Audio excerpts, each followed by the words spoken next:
Hello there. Dr. Bill Crawford here, psychologist, speaker, author of 7 books, host of 2 PBS specials. Here again to bring you another tip on how to help you create the life you want. Specifically, how to use my life from the top of the mind philosophy to bring more clarity, confidence, creativity to everything you do. Today I want to look at the subject of parenting because it keeps coming up in my seminars. I've just had the pleasure of doing a series of presentations. I did 2 presentations in New York City to a group of CEOs, and then I flew to the Bellagio and did a retreat for a group of CEOs and their spouses in Las Vegas, and then I flew to Sedona and did another retreat for several hundred people. It was wonderful.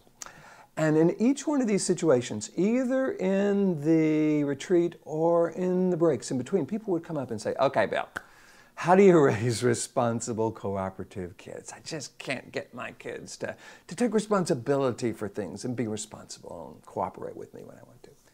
And I said, well, hey, I'm happy to give you my best thoughts on that. I did write a book called How to Get Kids to Do What You Want, and my wife and I, Georgia and I, have raised 2 wonderful sons, Christopher and Nicholas, now 27, 22. And so I'm happy to give you my best thoughts on that. I do like to start with a question, however. So I asked my parents, would it be fair to say that, is it fair to say that anytime we're interacting with our kids, we're teaching them something? And parents go, yeah, I can buy that. And then I said, great. And would it also be fair to say that we're not raising kids? And they go, what? Well, yeah, I'm going to suggest we're not raising kids any more than a chicken farmer's raising chicks or a cattle farmer's raising calves. We're raising people. We're raising adults. So if anytime we're interacting with our kids, we're teaching them something and we're raising adults, then the question we've got to keep in mind whenever we're interacting with our kids is, what's the quality or characteristic that I want to model, I want to teach, that I want them to have when they become an adult? So I asked my parents, what are the qualities and characteristics you want your kids to have when they become an adult? And they say great things like confident and responsible and successful and kind and compassionate and employed and all great stuff. Wonderful things. You would expect parents, I'm a parent myself, I would want that of my kids. So what is fascinating is not so much what they say, but what they don't say.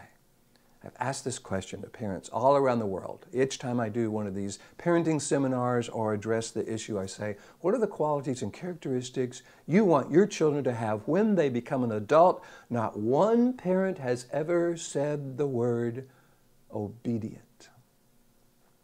Frankly, it's the difference between raising dogs and kids. We teach the young dog to be an obedient dog because we want it to grow up and be an obedient adult dog. But we don't want our kids growing up and just doing anything anybody tells them. I mean, when someone tells them to do something that's against their morals, against their values, we want them to have the confidence to say, I'm sorry, that's not who I am. So if any time we're interacting with our kids, we're teaching them something, we can't teach respect by being disrespectful. We can't teach cooperation by being uncooperative. We can't teach confidence or instill confidence in them by interacting with them in a way where they don't feel we have any confidence in them, that they know what they're doing or can make good decisions.